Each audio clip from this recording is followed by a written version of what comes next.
Invitamos a nuestros panelistas a acompañarnos al estrado, el maestro Carlos McKinley Grohman, secretario de Turismo de la Ciudad de México, el actuario Sergio Elard Barroso, presidente de la Cámara Nacional de Aerotransportes, el licenciado Jorge Paoli Díaz, vicepresidente de la Asociación Nacional de Cadenas de Hoteles y CEO de Grupo Diestra, el maestro Benjamín Díaz Díaz, presidente de Adnova Comunicación Estratégica, y el moderador, doctor Francisco Madrid Flores, director de nuestra facultad.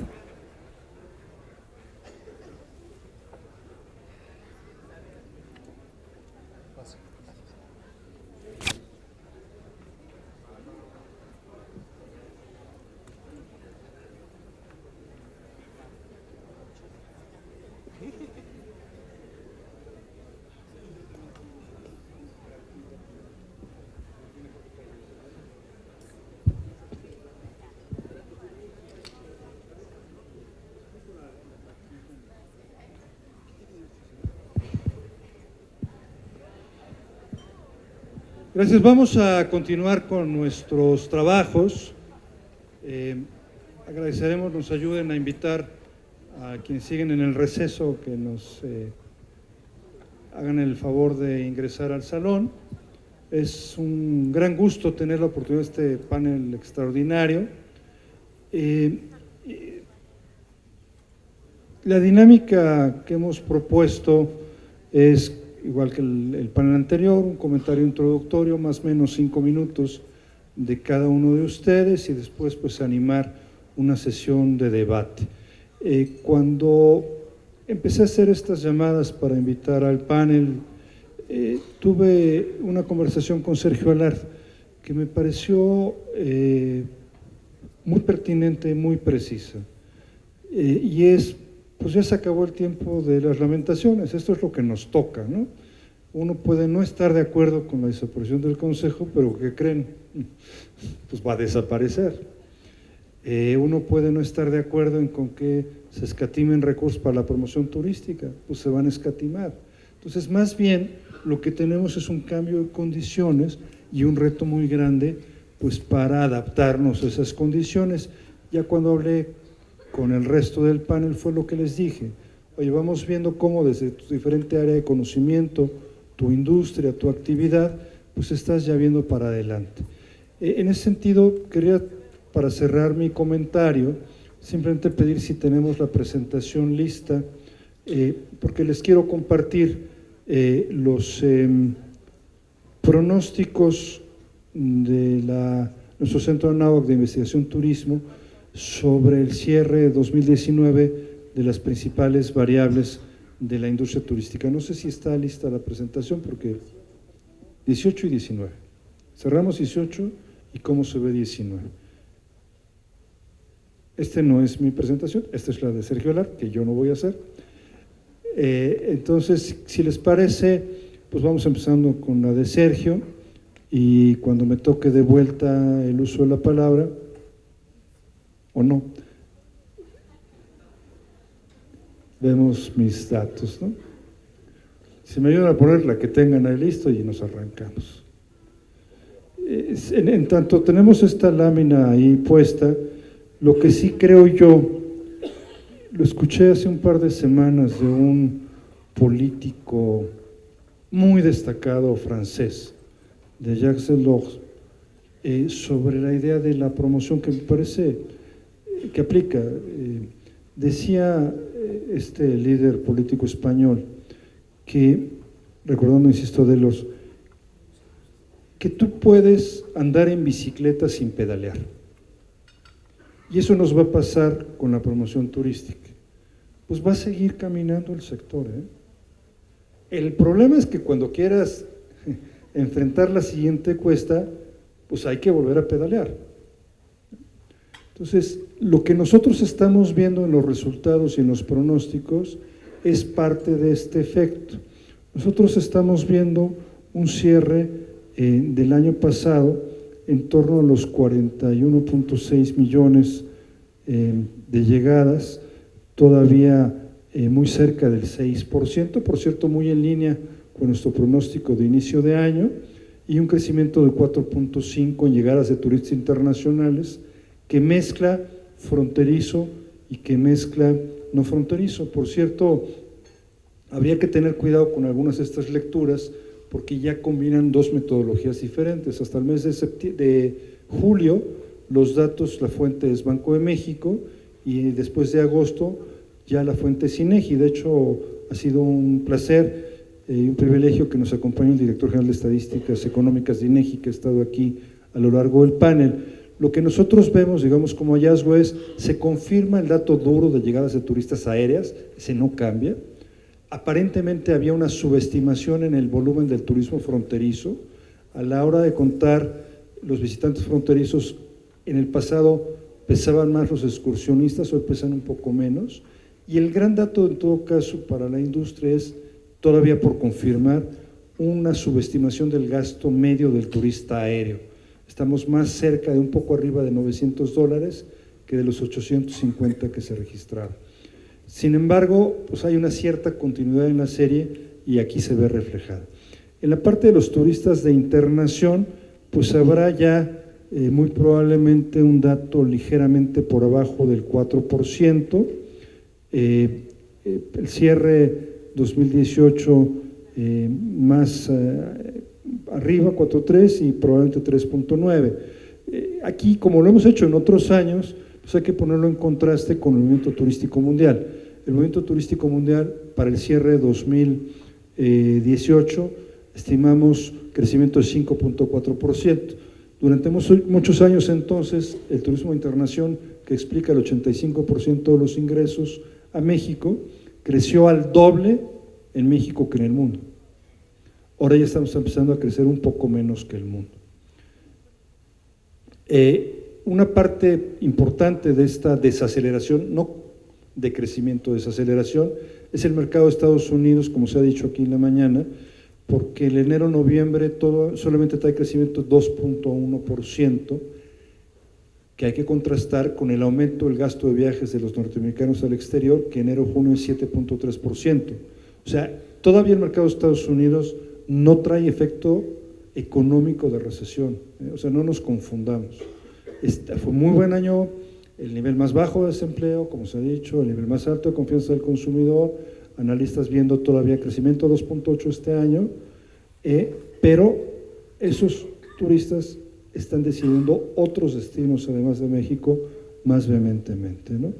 Las divisas, cerraremos el año pasado en torno a los 22.4 miles de millones de dólares, el dato positivo de una balanza de pagos que va a cerrar en el componente turístico con un superávit de 11 mil millones de dólares, y un pronóstico de reducción a 3.5% de crecimiento de los flujos de divisas al país, ¿no?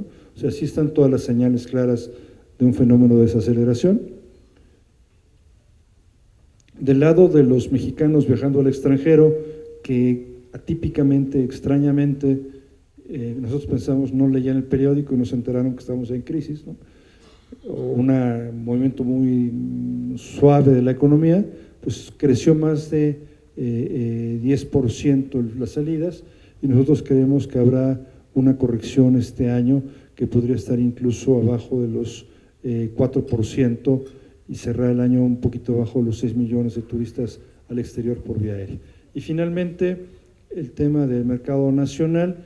El problema es que no tenemos base, no estamos completamente ciertos de los datos de estimación del mercado doméstico. Este es un proxy a partir de las llegadas de turistas a cuartos de hotel. Insisto, hay que tomar con reserva, pueden ser más, pero también pueden ser menos, que estarían más o menos en el torno a los casi 100 millones para el cierre del año pasado, y lo que veríamos es, con un crecimiento de la economía entre 1 y 2%, pues un crecimiento del mercado nacional todavía de entre 3 y 4%.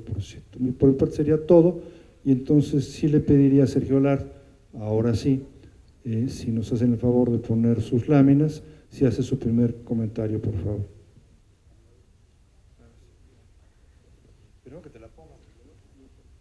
Bueno, buenos días a todos, muchísimas gracias. Yo creo que el primer comentario que hay que hacer es que todos somos parte de la actividad turística. Aquí están las cadenas hoteleras o el sector hotelero, pero somos todos una industria, ¿no? Y todos estamos en este engranaje, ¿no? Tanto gobierno, hoteles, prestadores de servicios, restaurantes y la aviación en particular juega un papel muy importante, si la ponen por favor. Para ir avanzando, la aviación que representa en México, esto es lo que es la Canaero, nuestra cámara. Lo más importante aquí es que somos casi el 3% del Producto Interno Bruto y generamos más de 1 millón de empleos, directos e indirectos, empleos bien remunerados y de largo plazo. Es decir, en la aviación ustedes saben que un piloto, un sobrecargo dura muchísimo tiempo y todos los que trabajamos en esta industria de la aviación pues tenemos una antigüedad alta, ¿no? Y tenemos 76 aeropuertos y diario transportamos casi 2.5 veces el Estadio Azteca lleno o 3 veces de pasajeros, ¿no? Partido bueno. Partido bueno, ¿no? El crecimiento, ¿cómo se ha visto? Estas ya prácticamente son las cifras. No sé si la pueden poner bien porque se está descuadrando, pero ahí llegamos desde 2013 hasta la fecha, tenemos una tendencia de generación de pasajeros bien importante. El 2018 lo cerramos con 96.5. La próxima semana saldrán las cifras de la Dirección General de Aeronáutica Civil, estarán muy cerca y vemos que con un crecimiento también proporcional entre 4,5% y 5%, el próximo año la aviación podrá superar los 100 millones de pasajeros. ¿Cómo se distribuyen estos? El año pasado fueron 49.5 domésticos y 47 internacionales, 47 millones de pasajeros. Esto habla mucho de una política de firma de muchísimos bilaterales con muchísimos países y de que pues, están viniendo muchas aerolíneas, ¿no? Hoy representan. Algo que empezamos a medir y que es muy importante y que yo creo que nuestra estrategia de diversificación de mercados no podemos olvidar que tenemos un gran mercado, no solo en volumen, sino en gasto en nuestra frontera norte. Creo que esa es una ventaja competitiva ante muchísimos países que debemos de aprovechar. Estados Unidos sigue siendo, el mercado entre México y Estados Unidos es el 70% de nuestro tráfico internacional. Y un solo dato, a partir del bilateral, el mercado México-Estados Unidos es el primer mercado transfronterizo a nivel mundial, ¿no? Entonces, tuvimos casi 33 millones de pasajeros entre México y Estados Unidos. Básicamente son 3 segmentos: negocio, placer y el tráfico de el BFR de nuestros familiares, nuestros paisanos que están en el otro lado y que vienen mucho, ¿no? Yo creo que, y con la estrategia de diversificación, no hay que descuidar Estados Unidos porque es la fuente de impacto. Esta gráfica aquí me dice mucho, ¿no? Este es el número de pasajeros per cápita, ¿no? Nos estamos tomando una población de 125 millones de habitantes en el país, y ahí ve el tráfico sí ha crecido, ¿no? Per cápita, en 2013 era casi la mitad, se puede decir que el 0.5 per cápita volaba en avión y hoy tenemos el 0.75.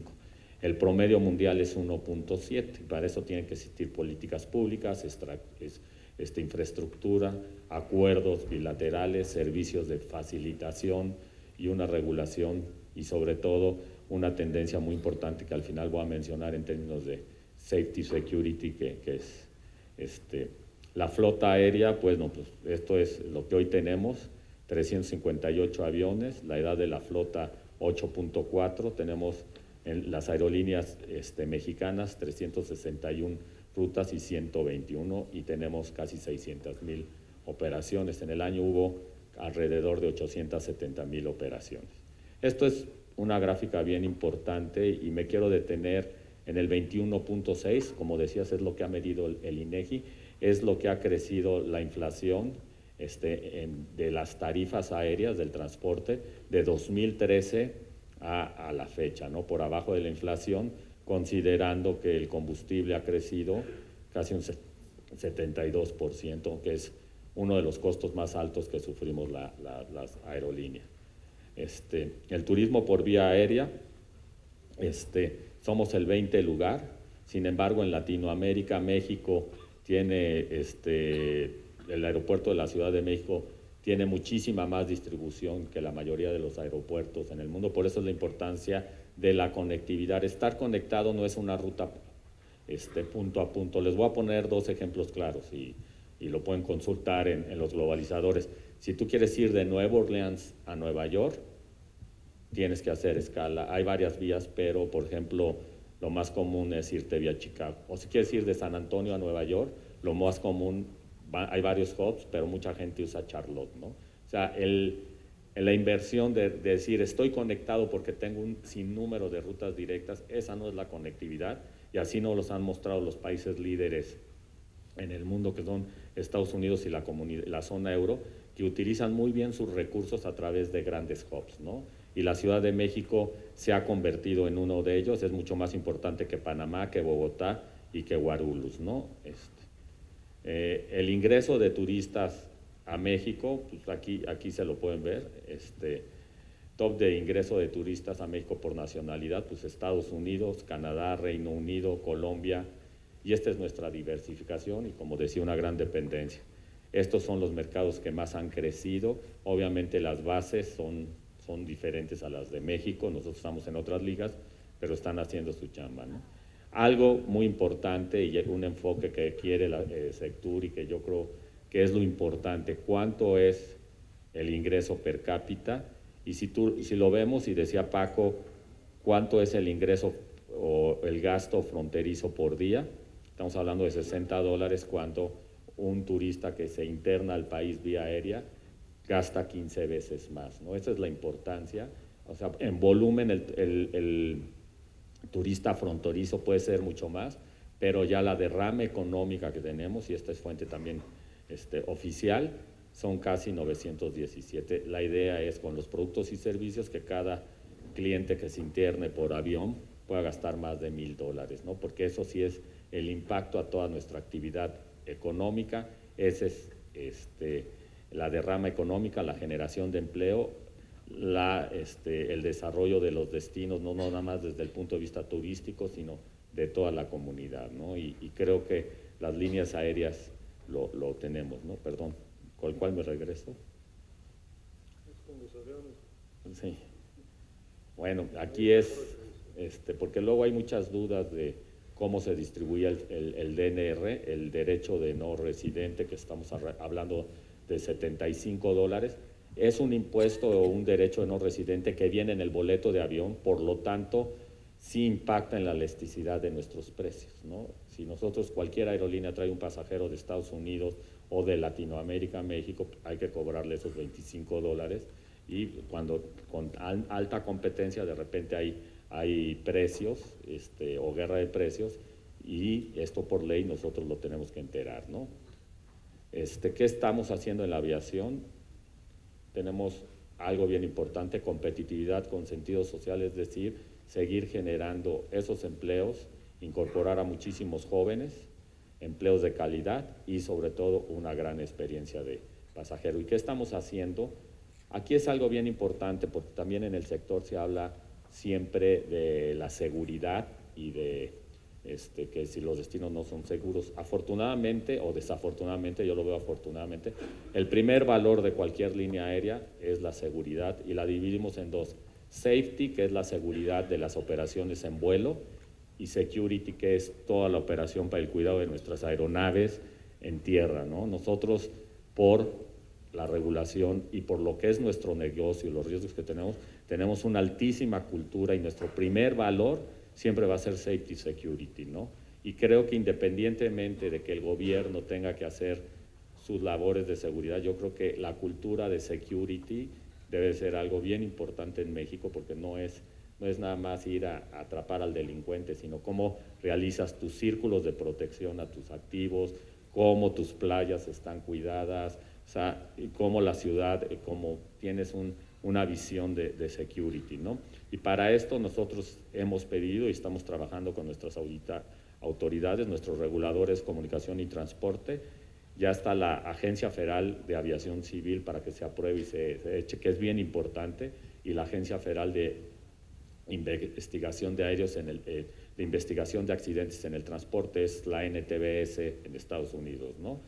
Una mejor infraestructura y no solo física, ¿no? Siempre lo hemos dicho, en el aire y en la navegabilidad es bien importante, y con los aeropuertos y con nuestro regulador ya estamos trabajando en sistemas de navegación mucho más modernos, como es el Preference Navigator System, que es el PNV. Entonces, si estamos con las metodologías y las mejores prácticas, y muchas veces pues puedes cambiar el tipo de avión y todo, puedes asegurar el crecimiento con una muy buena regulación, mejores prácticas internacionales de navegación aérea, y realmente estamos trabajando muy de cerca con las autoridades del Aeropuerto Internacional de la Ciudad de México. Ayer tuvimos una reunión con la subsecretaria del Transporte para que siga creciendo, siga habiendo más conectividad y los destinos aprovechen toda esta infraestructura, ¿no? Sergio, muchísimas gracias. Pero no sé si me tardé mucho. Un poquito. Perdón. Pero es como puntualidad de línea. Una disculpa. Le pediríamos a Jorge Paoli, ahora que nos dé una perspectiva más del componente de cadenas hoteleras. Jorge, por favor. Bueno, primero que nada, muchas gracias, Paco, por la invitación. El sector hotelero, las cadenas en general, primero empiezo por explicar que las inversiones hoteleras son inversiones de largo plazo. ¿Esto qué implica? Que las variables que se pueden dar, coyunturales, en un año o en un mes, difícilmente inciden en cancelar proyectos importantes o grandes fondos que ya están marchando para invertir en nuevos hoteles, en destinos. Entonces,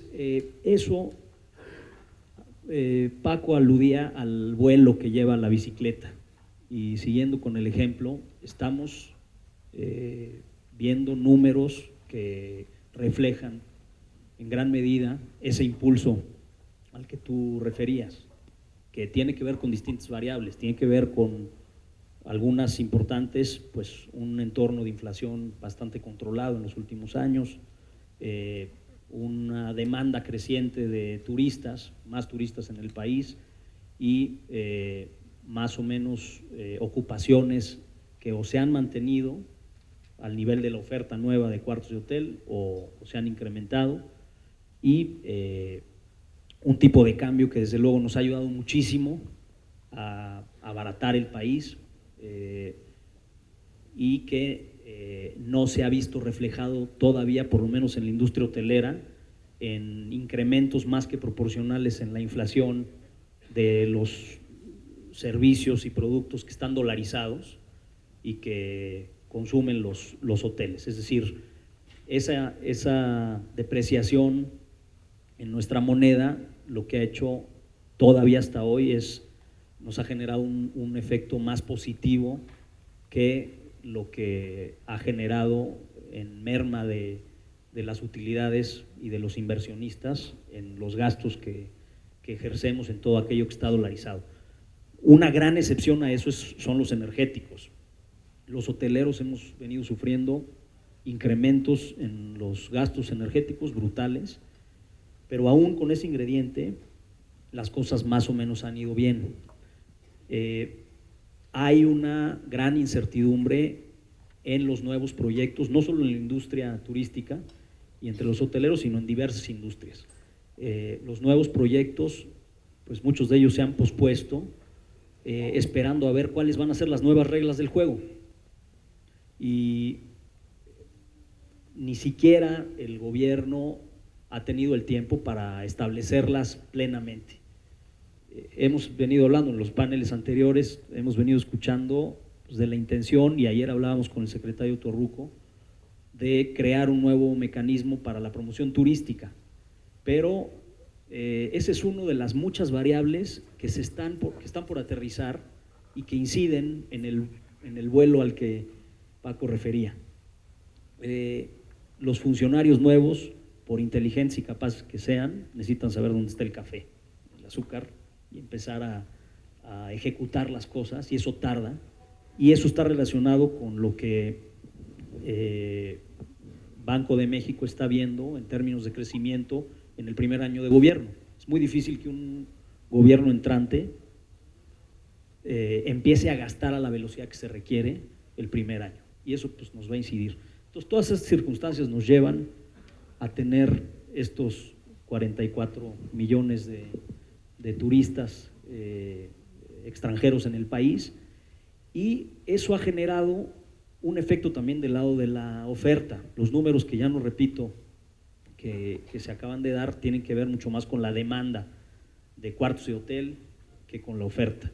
Se habla poco de la oferta porque parece que es una cosa que pues, nos importa solamente a los que invertimos, pero sí es muy importante. Es decir, todo este optimismo y razonablemente buenos resultados que se han venido dando en los últimos años han provocado, para bien del país, porque generan empleos, etcétera, han provocado más inversión en diversos destinos. Pero hay un cruce en algunos destinos en los que esa oferta ha sido ya mayor que la demanda que se está generando. El caso de Cabos es muy claro. Es decir, se han desarrollado muchos más cuartos de hotel en Los Cabos que el crecimiento de la demanda que se ha dado en los últimos años. Se han dado muchos más cuartos de hotel en Tijuana que la demanda por cuartos que se está generando, y así en diversos destinos. Entonces, eso lo que puede generar, pero también va a ser un efecto lento que difícilmente podremos plasmar en la noticia del periódico o ver plasmada en la noticia del periódico de hoy o del siguiente mes. Estos efectos lentos se van a ir viendo reflejados y van a ser positivos o negativos dependiendo de qué tan rápido y bien se instrumenten estas nuevas formas de hacer las cosas. Entro muy rápidamente al tema de la promoción. Una de las variables, desde luego, ha sido una buena promoción, no perfecta. Varios hemos opinado, y además pienso que ha habido una intención en gobiernos anteriores de incluir a la iniciativa privada en tomar todas las buenas ideas que se puedan, y sí hay muchas cosas que mejorar en materia de promoción, pero lo que no debemos, como ya hay consenso, es dejar de hacerla. Por una sola razón, y se la mencionamos ayer al secretario: los demás países no lo van a dejar de hacer y nos van a ganar el share que nos toca de la demanda. Entonces, sí hay que cambiar la forma en la que promovemos. Esto que voy a decir es una perspectiva personal, la comparten varias de las cadenas hoteleras, y tiene que ver también con un tema generacional. La forma de promover los países y los productos turísticos ha cambiado radicalmente. Esta idea de ir a las ferias y estar poniendo el 90% de la atención en si es bonito el stand, ya cambió. Y no vamos a poder ir a la velocidad ni llegar al número de clientes que tenemos que llegar en el mundo si queremos ir presencialmente a esos clientes. Tenemos que ir a esos clientes mucho más por la vía del e-commerce, por la vía de las redes sociales, y si ustedes ven la proporción de la promoción turística que ha hecho el país en medios electrónicos y en redes sociales versus, por ejemplo, en televisión abierta, pues puede ser que nos dé un norte de cosas que tenemos que hacer distinto para adelante, con recursos, desde luego, para promoción, y con recursos que ponga el Estado, principalmente como sucede en el resto de los países. Si se le deja esa promoción solo a la iniciativa privada, claro que los privados vamos a hacer lo que podamos por promover el país y nuestros negocios, pero no vamos a poder llegar a las cantidades, ni vamos a poder ser tan competitivos como lo son todos los países que están en las primeras posiciones, en donde el Estado sí invierte cantidades muy significativas en la promoción y lo hace de forma articulada. Entonces, pues dejo sobre la mesa, Paco, estas dos cosas. Desde luego, el consenso de que se necesita promover, el reto de que necesitamos promover de forma distinta. Eso igual implica, les voy a caer muy gordo a algunos de los que siempre van a las convenciones. No es mi caso, yo casi no voy a convenciones, pero hay que cambiar el chip. Termino muy rápido con un ejemplo. Nosotros somos el principal franquiciatario de Marriott en México y uno de los dos más grandes en América Latina. Marriott hace 2 años decidió una cosa muy radical. Dijo, como mucha de la gente que hace la promoción en esta que es la empresa global turística más grande del mundo, vamos a solo poner millennials en los puestos directivos. Está rudo.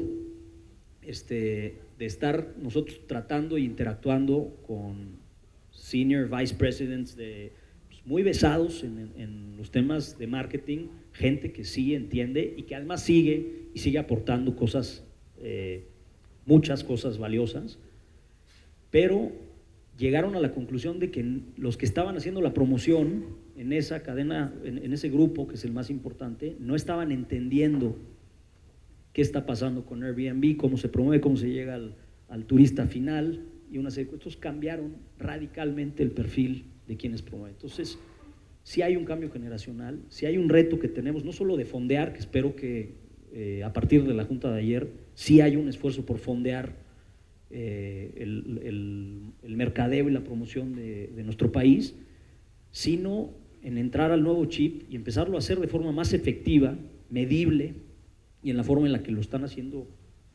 algunos de los países que nos están ganando la jugada. Gracias, Jorge. Realmente también muy enriquecedor, pues como un esquema de adaptación forzado, además por los propios cambios en el mercado. O sea, el tema de los millennials, sus decisiones, etcétera, pues es un tema central. Son ciertamente un grupo diferente, ¿no?, que funciona con normas a las que no estamos acostumbrados. Nosotros decimos que no es que no sean respetuosos, no conocen el respeto, ¿no? E incluso, digamos, en esta complejidad de su personalidad, hay quienes afirman que son probablemente seres humanos, ¿no? Pero bueno.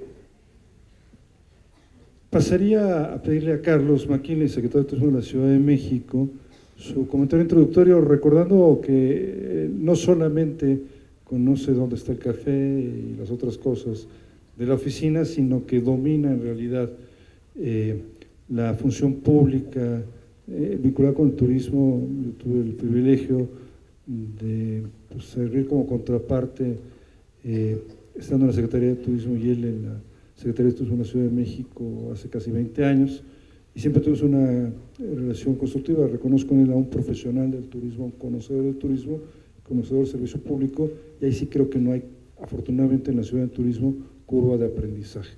Carlos, por favor, si nos puedes dirigir la palabra.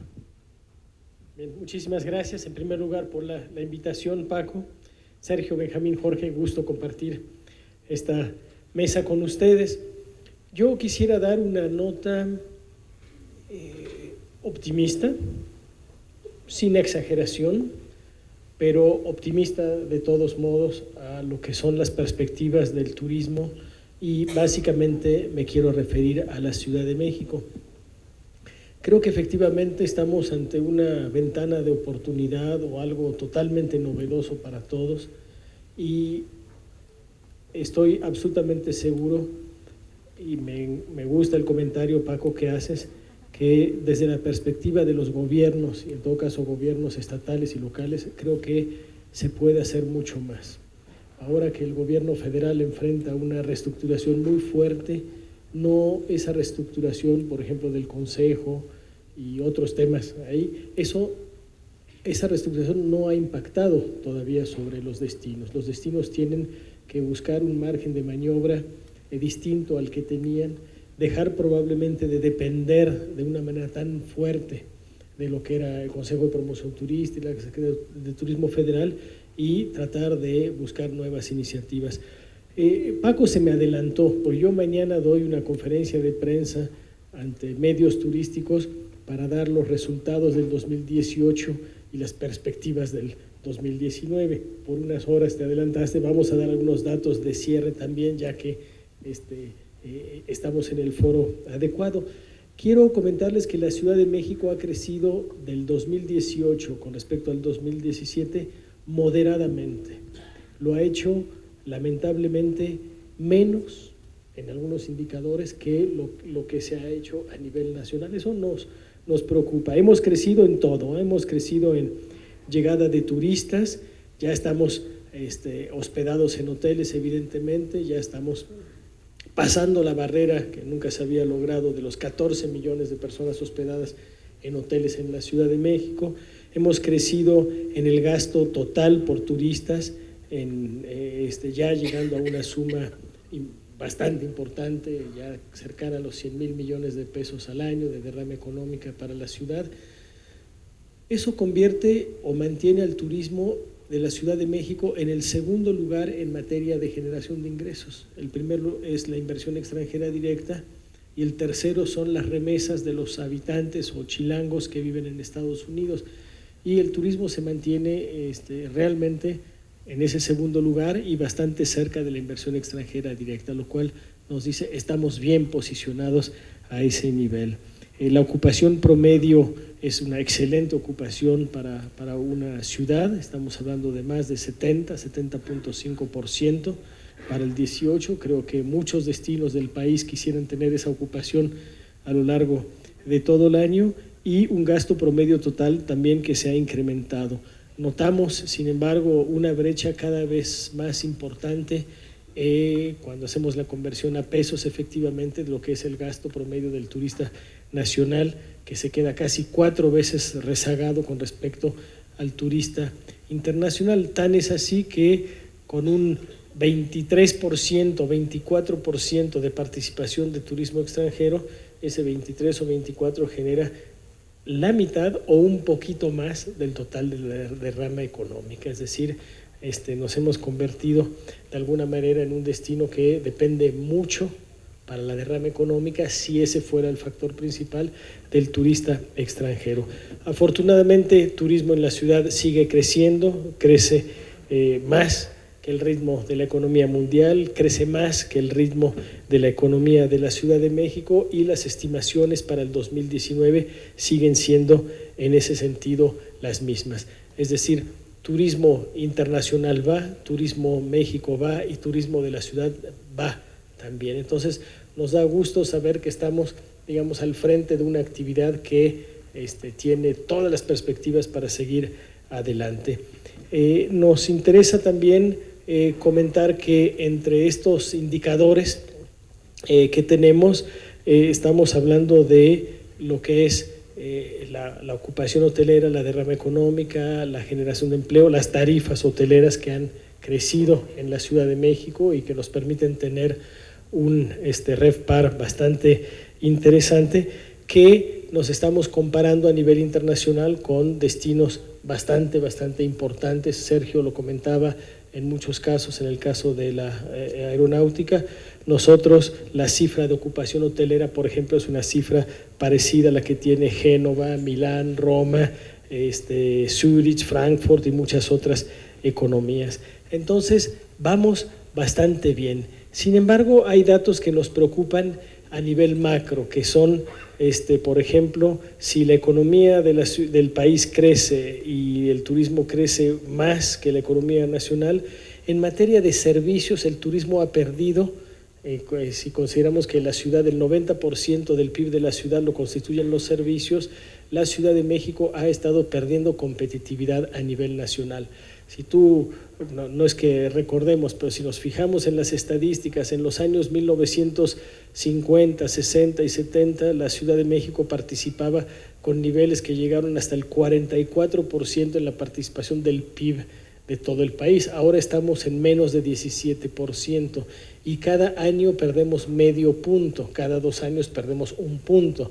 Y lo hacen, también un panelista comentaba que había estados que crecían como si fueran asiáticos hace rato, y efectivamente hay algunos estados, Querétaro, Coahuila, crecen mucho más que lo que crece la ciudad. ¿Perdón? ¿Cuál más?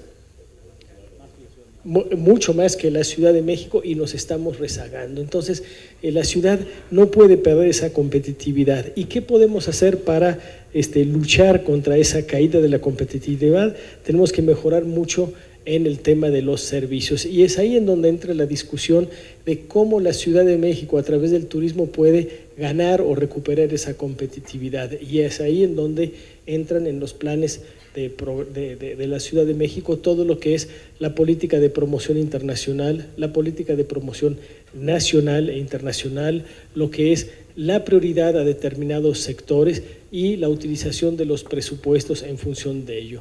Nosotros, por ejemplo, tenemos bien marcada una línea de prioridad hacia turismo cultural. Vamos a hacer 12 festivales al año. Por primera vez se van a financiar a través de Fondo Mixto, Secretaría de Turismo, festivales culturales de gran envergadura, digamos, que pongan a la ciudad en el ojo de todos los turistas norteamericanos que vienen mucho para temas culturales, que vienen de Centro y Sudamérica, europeos. Vamos a poner mucho énfasis en el tema de turismo de reuniones, que es decididamente la cuarta parte de lo que es el sector de turismo de la Ciudad de México, y eso afortunadamente lo tenemos ya muy amarrado. Nos interesa mucho comentar que a nivel de los destinos vamos a tener que crear nuevas alianzas. Ya los secretarios de turismo de algunos estados, los estados del centro, tuvimos una reunión la semana pasada para ver cómo hacemos nosotros mismos nuestros sistemas de cooperativos. La Ciudad de México es privilegiada porque es casi el punto de llegada de muchísimo turista y el punto de salida de muchos más. Por lo tanto, estamos empezando ya a trabajar con nuevos sistemas o ya sea anuncios cooperativos a través mucho de redes sociales, como lo señalaste, pero trabajando en conjunto con los demás destinos. Y esa parte es una parte importante que nosotros tenemos que avanzar muchísimo. Sin embargo, también un panelista lo comentó hace ratito, y esto creo que tiene que ser la fortaleza. Si nosotros queremos que el turismo se siga desarrollando, no podemos solamente depender de la infraestructura o del turismo tal cual ya está, ni de lo que pasa a nivel internacional, sino tenemos que crear más y mejores condiciones para que haya un desarrollo del turismo en la ciudad. Y ahí es en donde entra lo que un panelista decía: si no hay seguridad, pero sobre todo si no hay desarrollo social, económico, y si no hay bienestar, hay mucha población que no puede entrar a la dinámica del turismo. Entonces nosotros en la Ciudad de México tenemos, a nivel de gobierno y a nivel de la Secretaría de Turismo, un amplísimo programa de turismo que busca ampliar los beneficios del turismo a toda una franja de la población de la ciudad que no tiene acceso a ella. Nosotros tenemos que considerar no solo el turismo como un elemento de derrama económica, sino un elemento de integración social, de bienestar económico, de superación de la pobreza, de superación de situaciones de seguridad, etcétera. Y muy pronto anunciaremos un gran programa que se llama Destino Oriente, y aunque no lo crean, ese va a ser una de las próximas aventuras turísticas de la Ciudad de México. Y lo justificamos no solamente por un tema de política, sino por un tema que tiene que ver con, lo voy a decir muy rápidamente, no quiero tomar mucho tiempo, pero agarremos cualquier destino turístico y veamos que tiene una curva, un promedio, una curva de vida, digamos, ¿no? Un ciclo de vida clásico, y los destinos turísticos evidentemente transitan por ese ciclo de vida. Cancún, con la moratoria de hoteles, se quedó en 44,000 hoteles, en 4,000 cuartos de hotel hace mucho tiempo.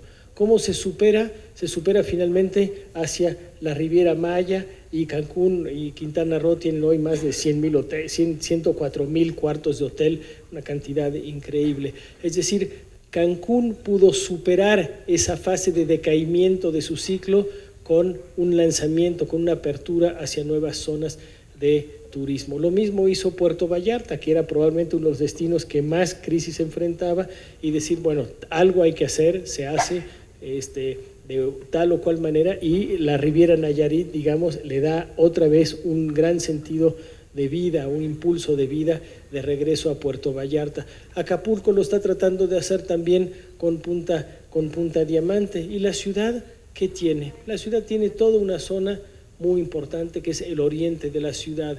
Claro que podremos decir ahora, tiene pocos parques, tiene más inseguridad, tiene más focos de problemáticos, etcétera. Sin embargo, lo que tú dices, Paoli, es eso. Hoy en día el turista puede buscar muchas otras cosas que no sea el Museo de Frida Kahlo solamente o el Museo Nacional de Antropología.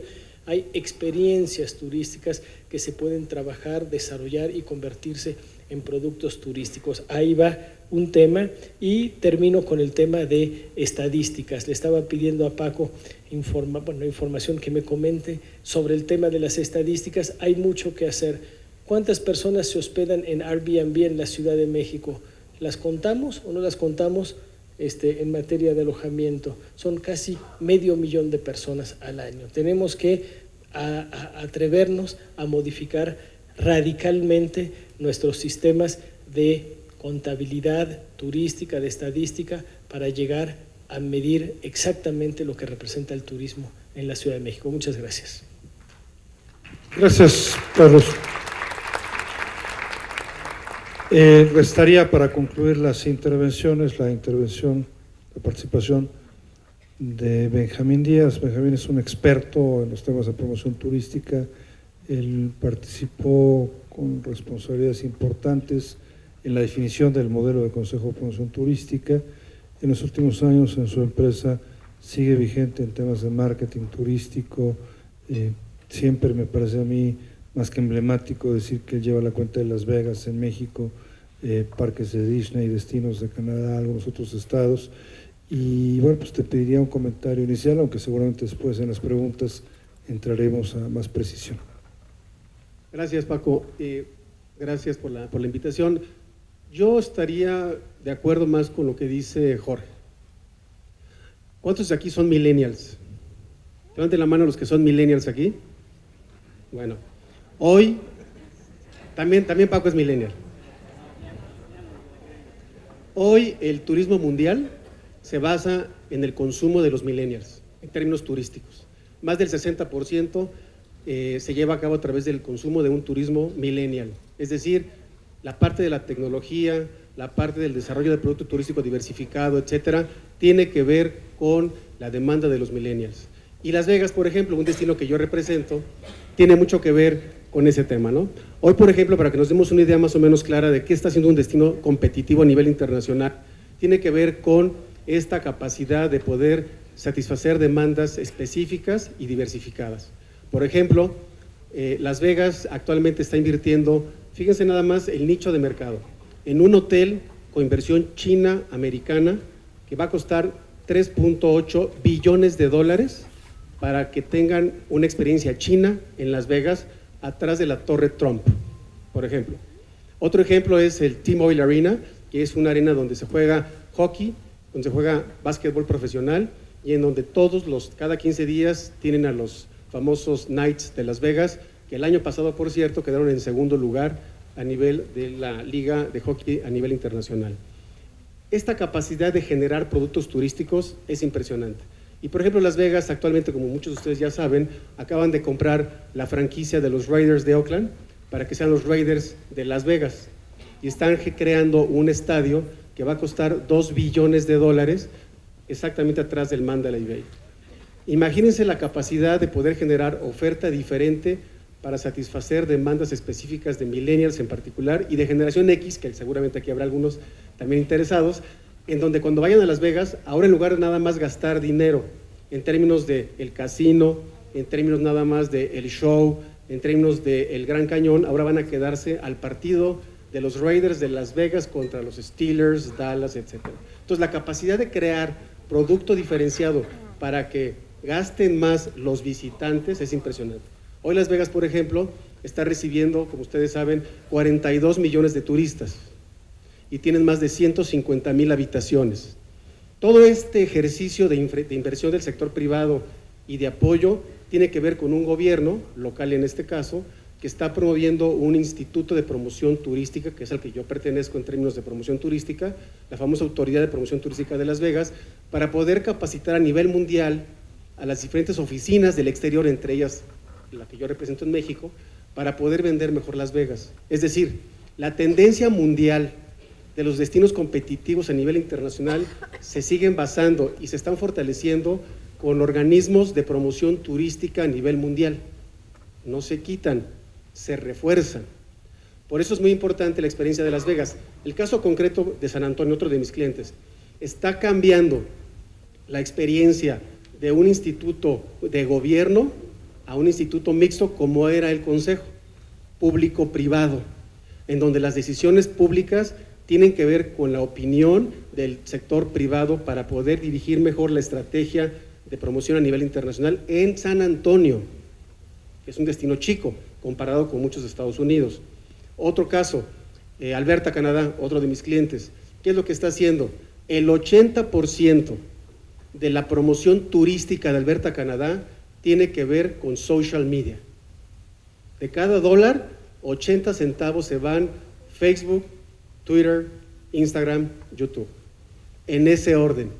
¿Por qué? Porque saben que la gente que está yendo a Alberta, Canadá, que es Calgary, Banff, Lake Louise, Jasper, toda esa parte del norte oeste de Canadá, les interesa básicamente el tema outdoors, que tiene que ver con aquel perfil del turista millennial. Entonces, la pregunta es, en el caso de México, ¿qué tenemos que hacer como país? Pues como van las investigaciones y en términos generales lo que está haciendo el entorno turístico a nivel mundial.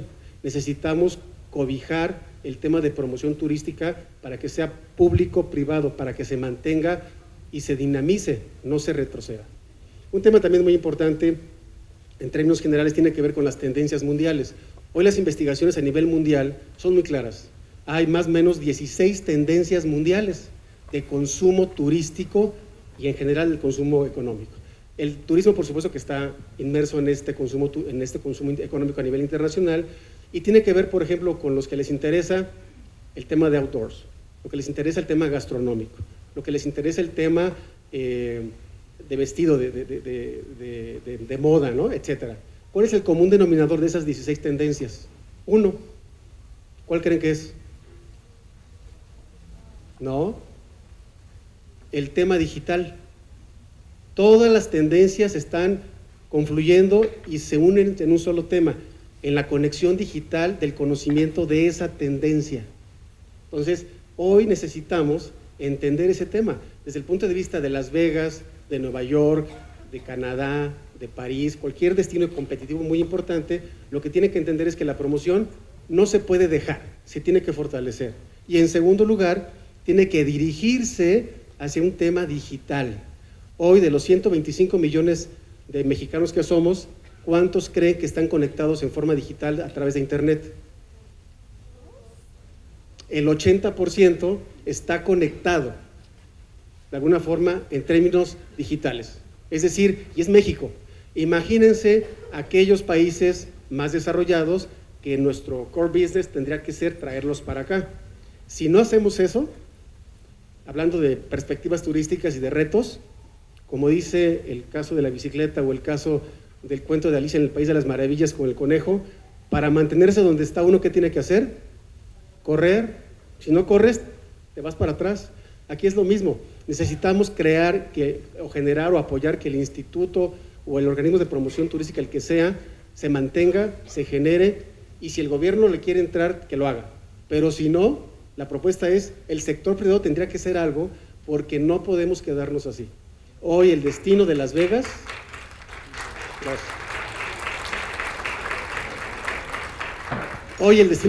es un ejemplo emblemático del quehacer. Y yo soy muy mexicano y me encanta mi país y todo, pero trabajo para un cliente que estoy viendo cómo hace las cosas y las hace muy bien.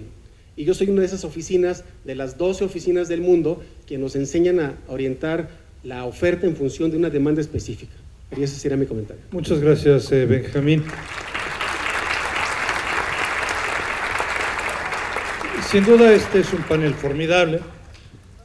La referencia horaria es otra cosa, pero el panel es formidable porque han sido capaces, digamos, de entrarle muy bien a los temas, de darle gran profundidad. Nos queda relativamente poco tiempo para las preguntas y quisiera más bien pues, que hagamos las más posibles con respuestas más o menos cortas, en la medida que esto en los próximos 20, 30 minutos, ¿no? Sergio, digamos, abordando sobre este comentario final de Benjamín, ¿sí tú ves una posibilidad de un organismo privado-privado o te gusta más o sientes más que debería ser privado mixto o otra vez deberíamos sacar todo el dinero de la parte pública. Mira, yo lo veo. Déjame hacer varias referencias. Yo creo que el gasto o el dinero siempre es escaso. Y quiero poner en la mesa, un poco como abogado del diablo, varios casos. Uno, Bogotá, Colombia. Tal vez se gastaba mucho dinero, pero no había libertad en la entrada, en el tránsito de los colombianos a México. Entonces, había 2 vuelos diarios, uno de Avianca, uno de Mexicana de Aviación, México-Bogotá. Se quitan las visas y hoy hay 8 o 10 vuelos diarios non-stop entre México y Bogotá. Es lo mismo en Lima. Y pasa también en Cancún. Si ustedes ven el itinerario de las aerolíneas americanas en invierno, por ejemplo, hay ciudades como Raleigh o ciudades como Austin que tienen vuelos a Cancún o a Los Cabos. La pregunta es, ¿cuál es la correlación del gasto en promoción para que pongas un vuelo y para que se detone el turista? Yo creo que hablar de promoción, y coincido, tiene que ser digitalizada, coincido que tiene que ser privada, pero yo muchas veces creo que somos muy generalistas en decir, si no hay promoción no hay vuelos. Hubo una campaña que no sé si se acuerdan en Madison Square Garden hace como 5 años o 6, estaban las pantallas de México ahí, y sin embargo el convenio bilateral aéreo entre México y Estados Unidos solo permitía volar a 2 aerolíneas de allá entre cualquier punto de Nueva York. Entonces, por eso yo hablaba al principio, creo que la punta de la estrategia es la digitalización, pero nosotros como país no estamos en un país desarrollado que como Las Vegas tiene muchas cosas resueltas, y creemos que a veces somos Las Vegas que tenemos la infraestructura, tenemos todo el CBP para que pase la gente rápida, tenemos todos los servicios de facilitación a los clientes, la transportación, los restaurantes, y hay muchas cosas antes en la cadena que no han sido resueltas, y particularmente en el transporte aéreo, ¿no? Yo no creo que en Raleigh, en específico, se ha metido $2 millones en el presupuesto del Consejo de Promoción Turística para que hubiera vuelos a Cancún, no hubiera. Entonces yo creo que primero tenemos que hacer una cadena. Coincido que debe de haber un instituto privado. De hecho, las aerolíneas somos el mejor ejemplo. Nosotros no vamos a dejar de promover. Y otro caso de éxito es la Ruta Madrid. En verano va a haber, hay días que va a haber 6, 7 vuelos diarios a Madrid con equipo grande, wide body, ¿no? Están programados por Iberia y por Aeroméxico. Entonces, ¿dónde están los recursos? Son escasos y los debemos de gastar. Coincido que debe de ser un instituto privado para que este instituto también tenga una rentabilidad en el retorno, porque de repente se hacen promociones en Rusia o en Asia y van a llegar por pasajero, te va a costar esa promoción tal vez $5,000 por el rendimiento que te da o el retorno a la inversión, y creo que hoy es el momento de hacer toda esta gran reflexión de casos de éxito, de fracasos que hemos tenido, porque también se aprenden, y a partir de esto están alineados toda la cadena turística, desde que va a haber vuelos, va a haber el Instituto Nacional de Migración, ¿para qué invertimos en un destino si nos vamos a tardar 4 horas en que un pasajero pase aduana e inmigración? Están los transportistas para llevar al hotel. O sea, si revisamos y en dónde debemos de invertir los recursos, yo coincido que es una gran oportunidad ante este cambio de paradigma, pero tenemos que estar alineados. Y tan importantes son los hoteles como la promoción, como los restaurantes y como las líneas aéreas. Ya vimos que las líneas aéreas, si traemos un cliente, van a traer mucho más derrama económica, ¿no? Entonces tenemos que preparar todos los elementos, y es una gran oportunidad, y coincido que para formar un instituto privado, y a medida que se vaya desarrollando, hacerlo atractivo para el gobierno, para decir, yo puedo invertir con ellos porque sé que me van a traer un retorno, no nada más va a ser invertir por invertir. Y hoy viene el caso de Ecuador. Ecuador nadie lo estamos viendo, se van a quitar las visas, hoy ya hay un vuelo y vienen 3 o 4 vuelos México-Guayaquil. Entonces, en donde sí la promoción es necesaria, en redes sociales, toda la parte digital, pero si no tenemos todos los elementos, pues tampoco va a haber turismo, ¿no? De acuerdo, Sergio. Quería aprovechar el conocimiento tan detallado que ha desarrollado Jorge Pauli sobre el tema del impuesto al hospedaje. Jorge ha estado muy preocupado y ocupado en los últimos años haciendo un seguimiento de ese dinero que todavía existe, pero que con muchísima frecuencia pues, se ha escatimado a la promoción turística, que es su origen. ¿Dónde nos ves ahora? Porque pues pareciera ser que va a ser esta como el último reducto, ¿no?, al que vamos a poder atender, en tanto que si bien es un impuesto, pues es parte, digamos, como sucede con el DNR en el boleto aéreo, pues de la tarifa que negocias con tu consumidor. Bueno, el impuesto al hospedaje, como saben, está en el ámbito estatal. Hemos venido hablando fundamentalmente en este foro de lo que va a suceder con el derecho al no residente y su uso, que es el impuesto federal, pero hay una enorme cantidad de dinero que se recaba por impuesto al hospedaje, de la que hemos hablado poco. Cada una de las reglas por las que se recaba y se gasta el impuesto al hospedaje tiene que ver con la legislación de cada uno de los estados, y eso lo hace mucho más complejo. Desde la ANCH, desde la Asociación de Cadenas de Hoteles, en los últimos 6 años hemos venido haciendo un estudio desde que salió la ley de transparencia, porque hemos utilizado la ley de transparencia para, en vez de irle a preguntar a la buena a cada uno de los encargados de las secretarías, lo hemos hecho por esa vía. A quienes no nos han querido contestar, nos hemos ido por la vía judicial, y ha sido un proceso muy tortuoso en algunos de los casos. El de Quintana Roo ha sido uno que ha tenido muy mal resultado en esa medición de transparencia, pero hay varios otros que han salido mal, y hay casos muy positivos como el de Baja California, que pues, ha tenido niveles de transparencia muy altos. ¿Dónde estamos hoy? Estamos en un momento en el que primero tienes esta diversidad de reglas en cada estado en cuanto a la recaudación. En algunos casos se cobra el 3%, en algunos casos se cobra el 2%. En algunos casos, la mayoría, están etiquetados los recursos y dicen que deben de usarse para la promoción turística, pero después, si los gobiernos estatales deciden utilizarlo para hacer un concierto en el Zócalo o en el Zócalo de Mérida, digamos, o en algún otro lugar, en cualquiera de los sitios, pues nadie sabe bien por qué se invirtió en eso, y no hay tampoco métricas nacionales que te permitan decir a nivel nacional: este estado invirtió mucho mejor que este. Desde luego que el resultado que tienen los destinos que más turistas están pudiendo atraer, pues es una métrica que hay que tomar en cuenta. El hecho de que Cancún y Riviera Maya vayan también en número de turistas, el hecho de que la Ciudad de México esté yendo también y haya logrado mejorar sensiblemente en las ocupaciones de los fines de semana, con todo lo que se organiza y con todo lo que se hace, pues es desde luego una métrica que te denota que ese impuesto y esa inversión en promoción se está haciendo razonablemente bien. Pero no es el caso de la mayoría de los estados. Se pierden cantidades brutales de dinero del impuesto al hospedaje. Estamos por sacar un estudio comparativo sobre el marco jurídico que tienen España, Francia y Estados Unidos, para dar un marco mínimo de cómo estructurar las OCBs a nivel nacional.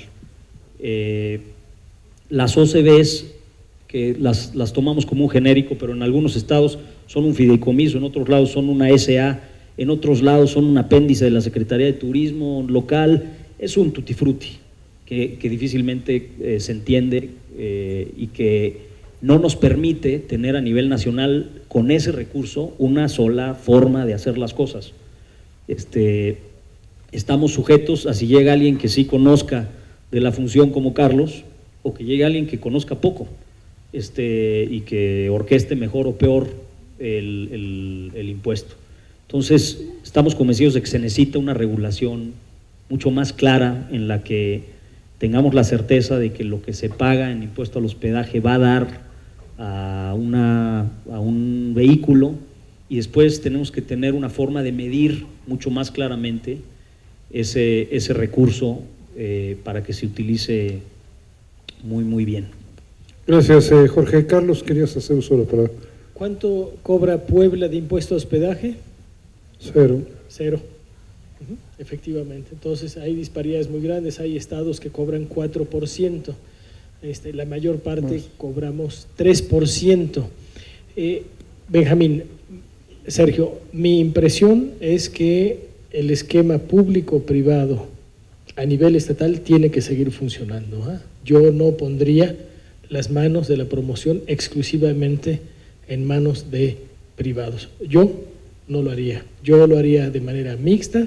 Tengo la impresión que muchas veces los estados conocen también, no siempre, conocen bien lo que se debe hacer, cómo se puede hacer, y los privados son unos grandes orientadores de la promoción turística, pero sí pienso que el esfuerzo tiene que ser conjunto.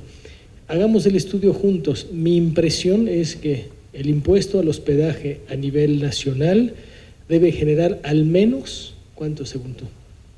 No tengo la cifra a la mano. Yo, mi impresión es ya que la tenemos. debe ser unos 3.500 millones de pesos aproximadamente.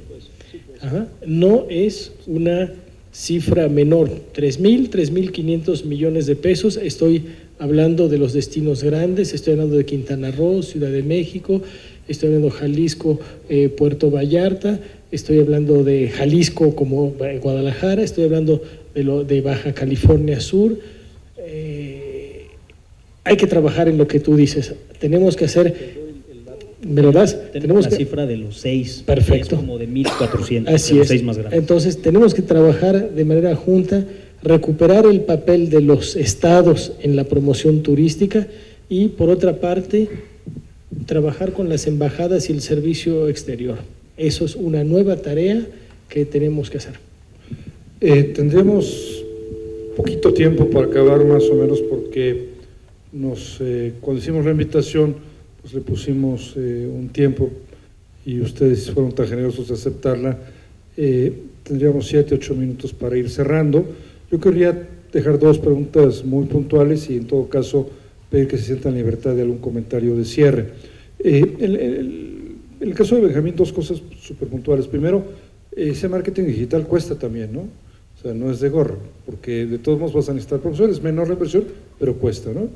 Y segundo, esta cosa, tú tienes también la experiencia de que manejaste la cuenta de Brand USA, ¿no? La cuenta país de Estados Unidos. ¿Cuánto es el presupuesto de marketing de Las Vegas en un año? Más o menos alrededor de casi $400 millones. ¿Y el de Estados Unidos?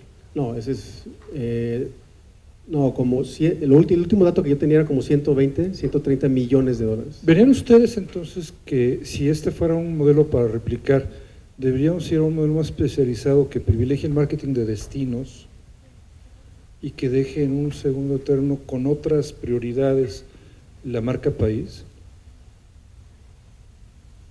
Como saben, este programa es presentado por los posgrados. Es una pregunta de posgrado esta. ¿Quién se sienta con ganas de contestar? Benjamín es alumno del doctorado. Bueno, ahí les va, respuesta de doctorado. Yo creo que no, porque en términos del exterior tenemos 4 o 5 submarcas, ¿no? Las demás no existen. O sea, tenemos Cancún, Riviera Maya, Puerto Vallarta, Los Cabos, Ciudad de México, tan. Una que otra por ahí que se me escape a lo mejor. Pero en realidad no estarías cubriendo con esa responsabilidad de gobierno, no habría subsidio cruzado, vamos a decirle, al resto de las marcas que deberían tener cierto apoyo. Entonces yo creo que todavía no estamos en ese punto para decir, vamos a dejar México y vamos a meternos con las marcas de destino. Pero entonces justificas que vayan 20 gobernadores a la FITUR. No, jamás. Sí, No, eso es otra van a cosa. ir la semana que entra, por cierto. No, ese es otro tema. Es otro tema que es uno de los graves errores que tenía el Consejo, ¿no? Que todo el mundo iba a FITUR y como ahí hablaban español, felices, y los demás no iban a ningún lado. No, ese es otro tema. No, yo creo que sí, todavía nos falta diversificar un poco la fortaleza de marca de los destinos para que haya más marcas. El caso de Estados Unidos es diferente, ¿no? Ahí tienes 50 estados y 400 marcas, de las cuales a lo mejor 100 son muy buenas marcas. Entonces Brand USA lo que hacía era, te ayudo y tú vas, ¿no? Va a Vegas, yo me voy atrás, te doy dinero, hacemos un COP, pero la marca Vegas es la que está adelante. ¿Algún comentario? ¿Sergio? ¿No? ¿Pasas? ¿Jorge?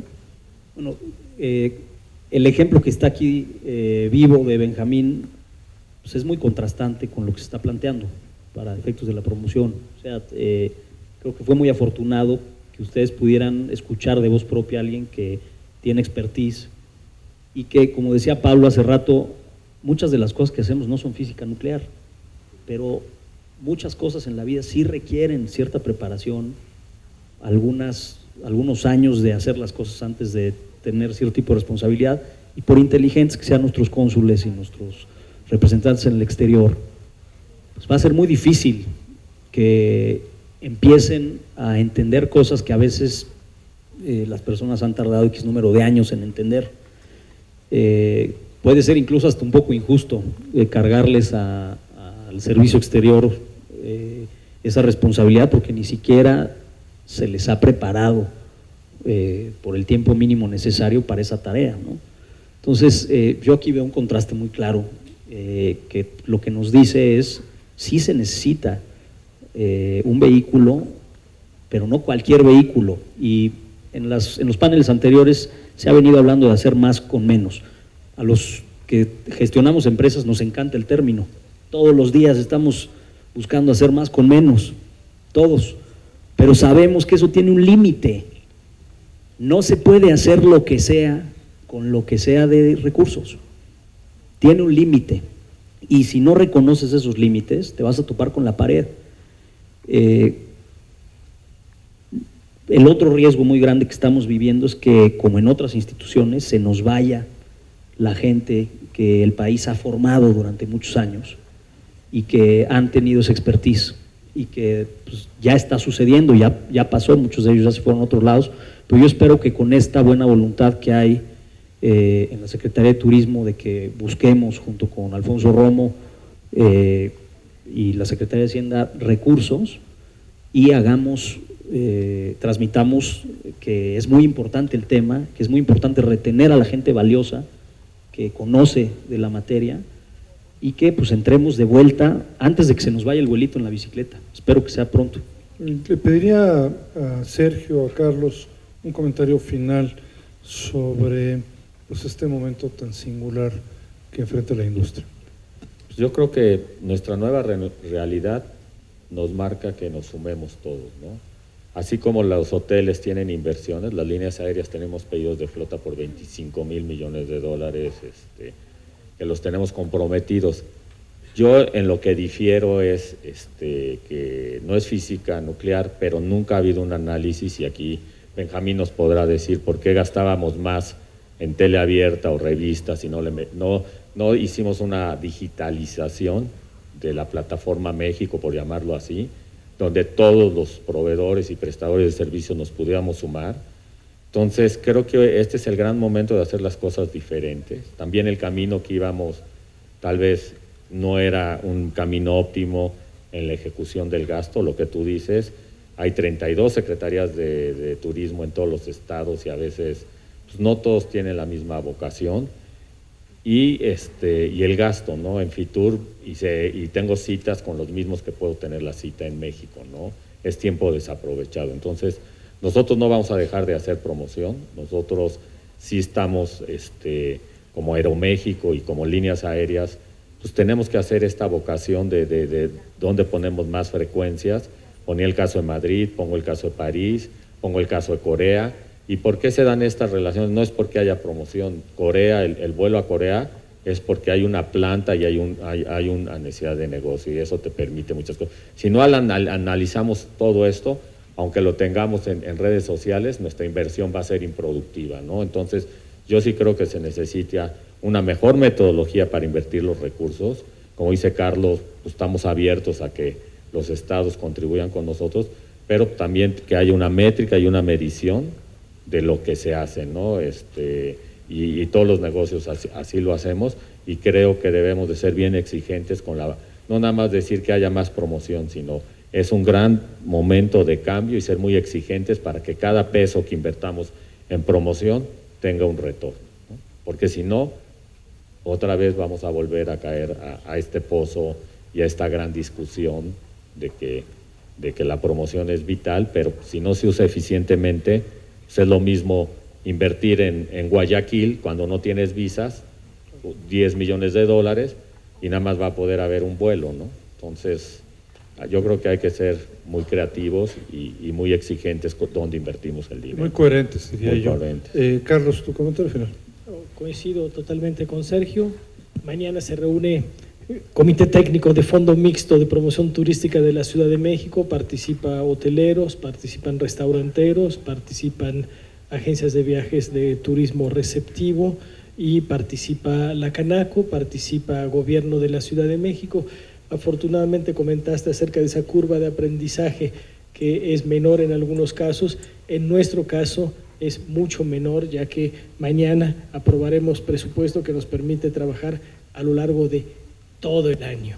Yo creo que hay que efectivamente saber trabajar cuando uno trabaja en gobierno con la iniciativa privada, y el presupuesto que se va a aprobar refleja muy bien las necesidades en materia de promoción nacional, programas de turismo cultural. Habrá algunos conciertos en el Zócalo, los invito también. Promoción, y efectivamente algunos temas que nos permiten incidir en el tema de cómo hacer que la Ciudad de México se reconozca como una ciudad turística, y también hay temas de turismo social y los temas que hemos hablado de turismo de Oriente.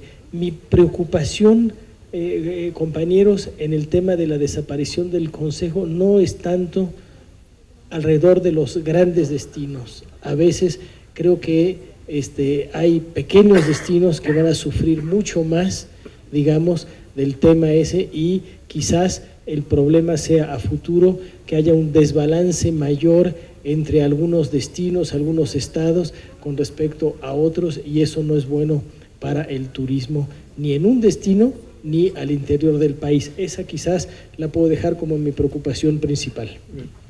Pues si no hubiera ningún comentario adicional, yo le agradecería a quienes han formado parte del panel, y de esta manera pues estamos cerrando esta 8ª conferencia Perspectivas Turísticas para México 2019 Anáhuac NRM. Les agradezco mucho el que hayan aceptado la invitación, el que hayan venido. Al auditorio le pido un aplauso para el panel.